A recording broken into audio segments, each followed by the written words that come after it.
Nightwing number 12, written by Kyle Higgins, art by Andre Guinaldo.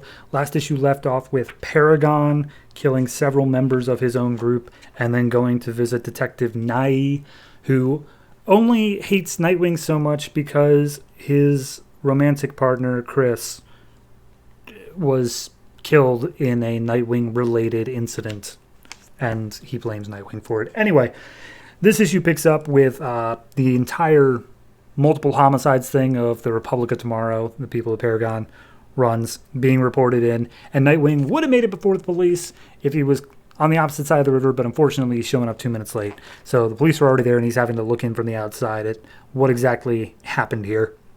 And Detective Nye's there, and he's like, all right, well, everybody got what they need. I'm going to go home.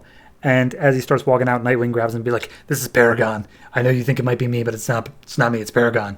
And I was like, yeah, I know it's Paragon. He literally showed up at my apartment and told me where this thing was. And Nightwing's like, why would he do that unless it's a trap? Oh, no. And then all of a sudden the sewer that this happened in starts caving in. And Paragon is next to Nightwing, and the rest of the GCPD is separated from the fight. And he's like, oh, no, you're not able to save them. That's not for you. I'm going to kill you. I'm going to slit your throat. That's what's going to happen now. So Nightwing starts fighting back, and he apparently has a new upgrade to his excrement stick of like electrified diodes on the end, which is something. Meanwhile, the cops inside are like, okay, everyone's fine, everyone's good, great. We're trapped in here, but the fire department's coming. And Detective Nye's like, nah, Paragon, he's going to get away. I got to find a way out of here. And he grabs a flashlight and some extra clothes, and he makes his way through the small little crevice in order to squeeze his way in. So at this point, the fight's still continuing, and Paragon's revealing some stuff about himself. Also, how Nightwing managed to figure out like the whole thing is that the two guys who were killed and framed to have been killed by Nightwing, they wanted out of the group because Nightwing saved them all the way back in like issue 2 from a thing that happened. And there was actually a third person in the car who was Paragon. And once they realized, like, wait a minute, Nightwing's actually a cool dude, we shouldn't be against these guys, they wanted out of the group. And Paragon was like, nope, I can't let you do that. It'll make me seem weak. So he killed them and then framed Nightwing for it. And they were like friends too, so it was especially hard for Paragon to make that choice. So anyway, the fight continues, and he's just like, all right, well, congratulations, Nightwing, you figured it out. Anyway, and he like shoves his head into some sewer water.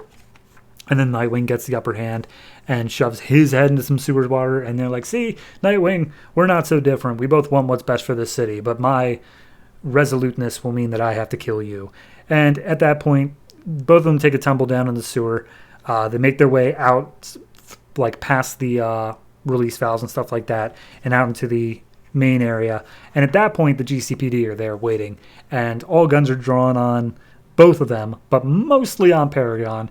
And Paragon's like, everybody who doesn't want to die better leave now. And Detective Nye's there, and he's like, everyone keep your guns on him. He's not going to do anything. And he's like, oh, Detective, how little you know about me. And he starts up his like electrified stuff, to which Nightwing, as far as I can tell, just elbows him in the face and says like, that's enough of that talking. And he's no longer an issue. And all the cops are looking at Nightwing, and it's just like, we should arrest you, but you kind of got a scratch on your leg, so maybe we'll just let you offer the warning this time. And they let Nightwing go. And then we get the epilogue stuff, where Dick Grayson's talking to Lucius Fox, and he's like, hey, remember how I wanted to buy Amusement Mile, but they wouldn't give me any funding? I want you to take my entire trust fund and use that as the funding to show them that I really mean business. And he's like, that's an extraordinarily stupid idea, Dick. And he's like, I know. Do it anyway. And then he falls asleep because he's had such a rough time.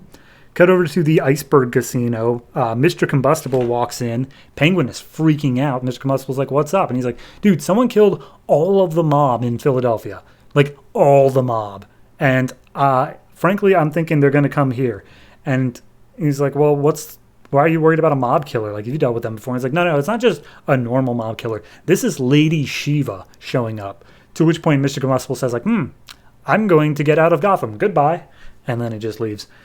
And then we go to Sonia Branch's apartment, the one woman who was in Tony Zuko's daughter, a.k.a. the guy who killed Nightwing's parents, and also in charge of the bank loan thing. And Dick goes over and she's like, hey, I'm sorry I act like such a dick to you. Like, you were the one who voted yes, and I should have understood that. And she's like, no, I didn't vote yes. I told you I did, but I lied. Like, I don't think it would be good for us to work together at all. And he's like, oh, well, I already talked to the rest of the bank, and because I use my own money, they're totally good to fund it. So we're going to be seeing each other a lot. And at that point, Sonny's like, yeah, all right. And she gives him a kiss on the cheek and says, I guess we better make the most of it. And Nightwing's like, well, this is going to be interesting. And that's where we leave off. It's good. I like it.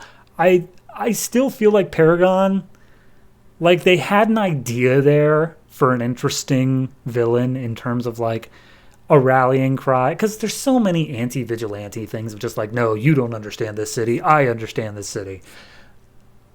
He had something. He had a little extra something to him where I think they could have made him like almost like a cult leader sort of thing. And to be fair, he was a leader of a cult, but he didn't go far enough. I don't think they didn't play with that enough, because literally as soon as Nightwing shows up and beats up the cult once, everybody's out. Literally everybody's just like, nah, I don't want to do that anymore. Like there should have been some people who still like, yeah, we believe in the cause even if it means our lives.